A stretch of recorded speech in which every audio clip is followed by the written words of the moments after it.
Ms Rose, your full name Penny Rose.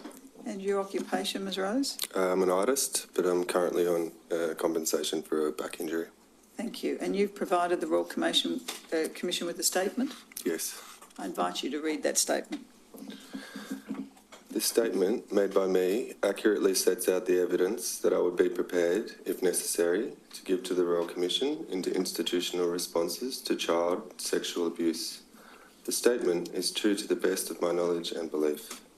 My name is Penny Rose. I am 37 years old. I am a transgendered woman who grew up in a regional part of Australia. I have previously been involved with the Royal Commission. I've been asked to describe the changes I would like to see following the Royal Commission. I feel very humbled and honoured to be here speaking publicly about the changes that I would like to see within the systems to protect young children and what I envision for children now and into the future. I would like to take this moment to acknowledge and thank the traditional owners and First Nation peoples of this land that I was lucky enough to be born and live in. I have lived with the trauma of childhood sexual abuse for many years. The last 4 years have been incredibly hard for both my family and myself. The process of the Royal Commission has helped me heal and evolve beyond this trauma. My story is one of many thousands, and in my experience of trusted institutions of children, it was the patriarchal system of leadership that led to my being groomed and subsequently abused. However, it is not always males that are the perpetrators of childhood sexual abuse. I have come to the understanding through my experience that large groups of the same sex are inherently dangerous, in that as friendships and bonds develop, people drop their guard and people take advantage of situations and people's trust. This is something that I feel needs to change. There needs to be equal numbers of female and males across all institutions at all levels. Consistent and compulsory monitoring needs to be implemented to ensure everyone stays up to date with the latest information. I feel that a national training certification for people who work in the area of caring for children needs to be implemented, primarily to train people to identify the signs of people grooming children and inappropriate behaviour. This would also need to cover recognising all the signs of sexual, physical and mental abuse in young children, as well as recognising the gender and sexually diverse. In my own experience, the various signs were missed on many levels and by many people. I feel that if there was an earlier recognition and intervention and a system in place that made me feel safe enough to talk, then my life may have been very different. I know that I speak for a lot of my friends and acquaintances that I've met, both here in Australia and around the world during my travels. These people have not felt they've been able to speak out about their own experiences of childhood sexual abuse. Many of these people have perpetrators in their own families, and this complicates and compounds the problems of speaking out. I've found in my experiences that these people commonly feel like they have no recourse but to deal with their trauma silently. I feel that if we had a system in place where people could go and tell their story and be believed and understood, it would go a long way in the healing process. I found being listened to by the Commissioner in a private setting to be a profound experience and one that helped me move on and evolve. I think that something of this kind of transformative and healing power needs to be implemented into our society.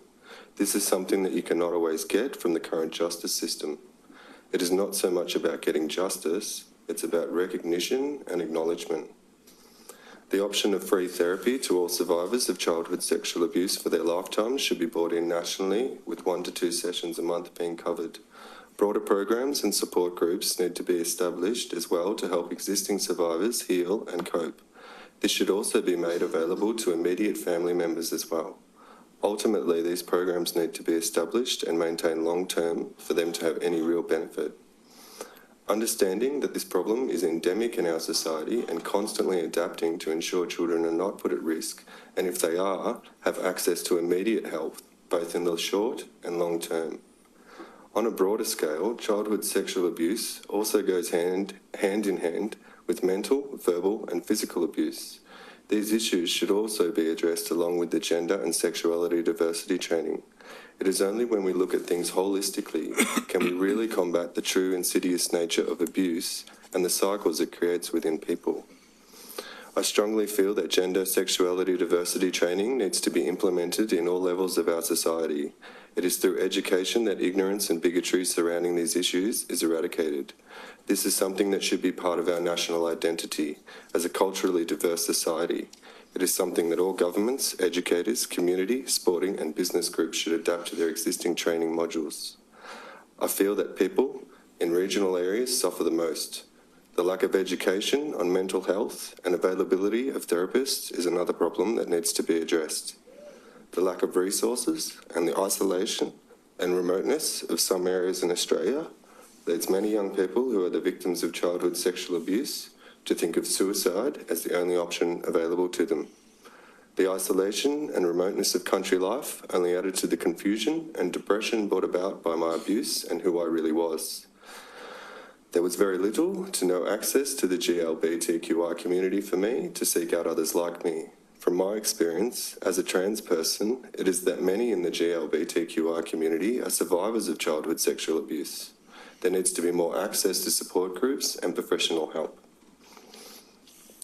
I believe that access to help in remote areas is vital and more needs to be done to help people in crisis. The stigma surrounding childhood sexual abuse and the common misconceptions surrounding it also need to be addressed within this training.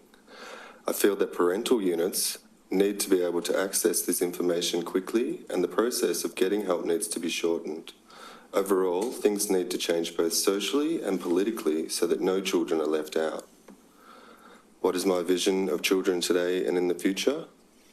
I see in my nieces and my nephews and my good friends' children some pretty amazing little people. They really are a special bunch. It makes me feel a sense of responsibility to ensure that they are protected and that we, as their elders, do our best to make sure they remain safe and free from situations that may bring them harm. I feel that the more diversity and openness we can create in our youth, the more it will bring a richness to our future society. Protecting our future scientists, writers, artists, politicians and business people is one of the most important responsibilities that we have. We need to be educating people in all aspects of our society about all forms of abuse and have a zero tolerance policy. The diversity that occurs within our communities needs to be embraced, and through building strong communities that all work together, we can bring about the changes that are needed to build up children into strong, caring, contributing citizens of this world. Lastly, I would like to say that we, as a community, can grow from these negative experiences, and through sharing our stories, we can help each other heal. Alternative therapies and other ancient modalities of healing can connect us to the healing power of the Indigenous cultures and their very special healing techniques. In this way, deep healing can be achieved first on a personal level and then on a wider social level. I see the future leaders of tomorrow in the children of today, and it is only by nurturing and leading by example that we can bring about real change to our society as a whole. Everyone needs everybody else at the end of the day. We all need to rely on our communities to accept and grow with these changes and bring about the best possible outcome for children in the future. Thank you. Thank you, Ms. Rose.